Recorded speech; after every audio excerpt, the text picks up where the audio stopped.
let me read you my anti-corruption campaign. What is graft and corruption?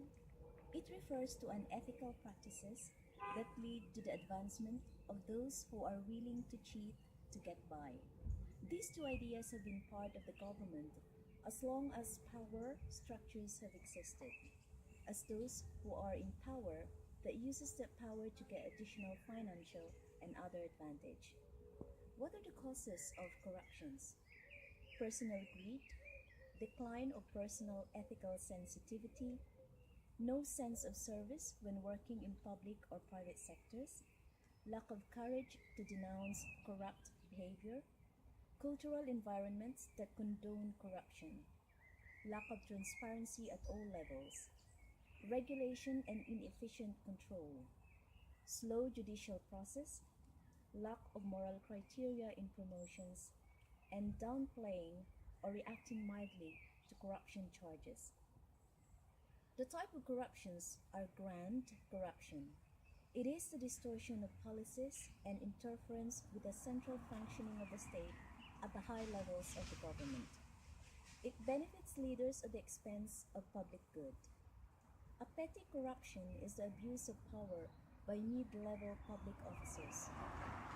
The officers may request a bribe from citizens to offer services in institutions such as public schools, hospitals, or police departments.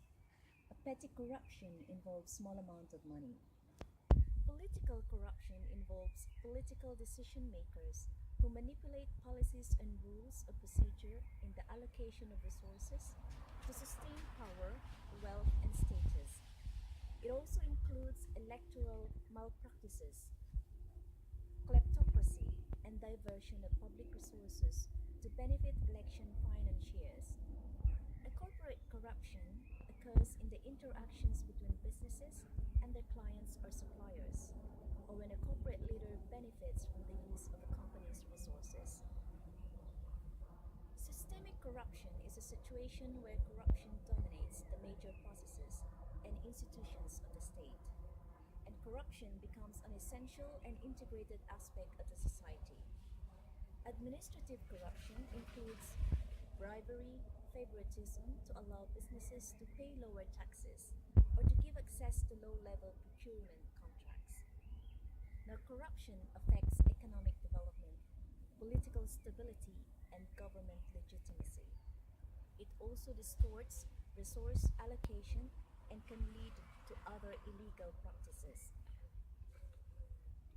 Also includes our organized crime, who perpetrate crimes ranging from extortion, sale of illegal narcotics, loan sharking to robbery, kidnapping, and murder for hire. We also have prostitutions, human trafficking, and illegal drug trade. So what are the solutions to corruptions? Any country or government must have a fair and deserving wages to its people, a transparency and openness in the government spending, cutting red tapes, replacing regressive and distorting subsidies with targeted cash transfer, establishing international conventions, and deploying smart technologies.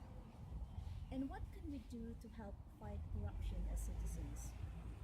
People often think that corruption is just a way of life, but every society, sector, and individual must benefit from saying no to this crime. So countries that successfully attack corruption are far more legitimate in the eyes of their citizens, creating stability and trust. Rooting out corruption allows social and economic development.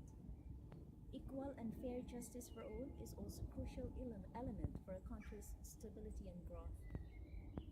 Raise awareness with the public, media, and government about the cost of corruptions for key services such as health and education. Ensuring that future generations of citizens are brought up to expect corruption-free countries is one of the best tools to ensure a brighter future. Report incidents of corruptions. Create an environment where the rule of law prevails. Refuse to participate in any activities that are not legal or transparent. Foster economic stability by enforcing a zero-tolerance practices towards corruption. And finally, a transparent is a cornerstone of strong economy and strong country.